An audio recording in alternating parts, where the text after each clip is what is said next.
கவின் செல்வ கணேஷ் தாய் தந்தை பாட்டி உள்ளிட்ட உற்றார் உறவினர்களை நேரிலே சந்தித்து நேற்று நான் ஆறுதல் கூறினேன். அவர்களுடைய முக்கியமான கோரிக்கைகளும் ஒன்று, எஃப்ஐஆரில் இடம்பெற்றுள்ள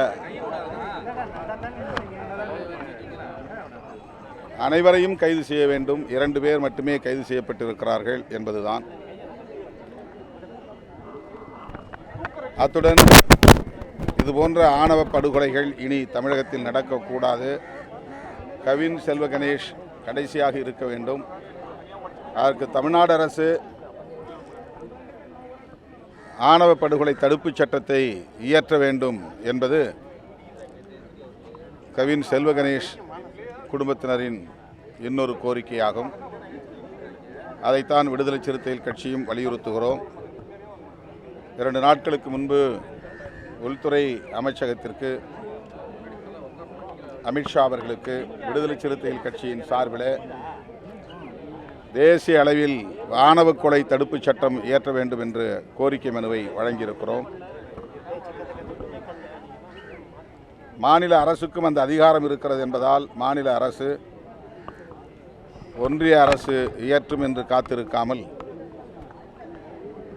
உடனடியாக ஆணவ கொலை தடுப்புச் சட்டம் இயற்றுவது குறித்து சிந்திக்க வேண்டும், உரிய நடவடிக்கை எடுக்க வேண்டும் என்று வலியுறுத்துகிறேன்.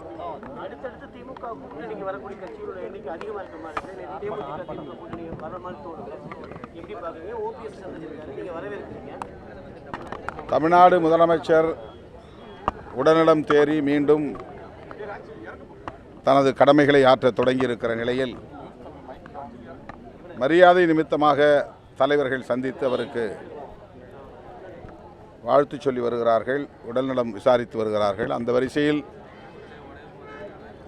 திருமதி பிரேமலதா விஜயகாந்த் அவர்களும் திருமிகு OPS அவர்களும் சந்தித்திருக்கிறார்கள். அந்த சந்திப்பிலே அரசியல் முக்கியத்துவம் இருக்கிறதா என்று தெரியவில்லை.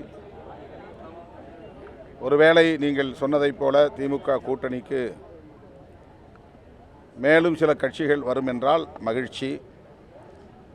கூட்டணியிலே யார் யாரை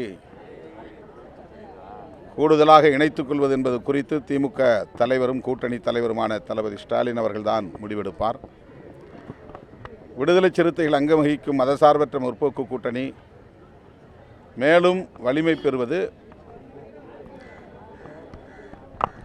தமிழ்நாட்டுக்கும் நல்லது, இந்திய தேசத்திற்கும் நல்லது என்று நான் நம்புகிறவன். சனாதன சக்திகள் இங்கே வேரூன்றிவிடக்கூடாது. திரிபுவாத அரசியல் செய்யக்கூடியவர்கள், சங்க பரிவாரங்களுக்கு மறைமுகமாக துணை செய்யக்கூடியவர்கள் வலிமை பெற்றுவிடக்கூடாது என்று கருதுகிறேன். ஆகவே மதசார்பற்ற முற்போக்கு கூட்டணி வலிமை பெற்றால் அது நாட்டுக்கு நல்லது, மக்களுக்கு நல்லது.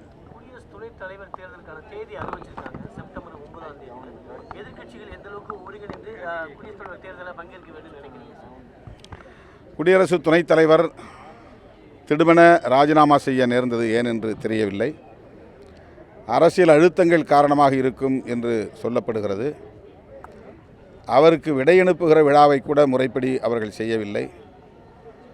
பாஜக மற்றும் RSS உள்ளிட்ட அமைப்புகள் ஏதோ ஒரு அரசியல் கணக்கோடு அவரை வீட்டுக்கு அனுப்பியிருக்கிறார்கள் என்று மட்டும் உணர முடிகிறது.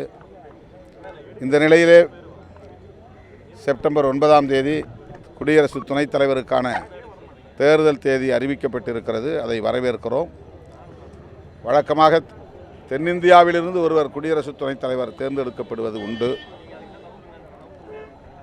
ஆகவே இப்போது தேர்ந்தெடுக்கப்படுகிற குடியரசு துணைத் தலைவர் தமிழ்நாட்டிலிருந்தோ அல்லது தென்னிந்திய மாநிலங்களிலிருந்தோ ஒருவர் தேர்ந்தெடுக்கப்பட்டால் மகிழ்ச்சி அடைவோம். எதிர்க்கட்சிகள் காங்கிரஸ், இடதுசாரிகள், திமுக உள்ளிட்ட இந்தியா பிளாக் கட்சிகள் துணைத் தலைவருக்கான வேட்பாளரை நிறுத்த வேண்டும்.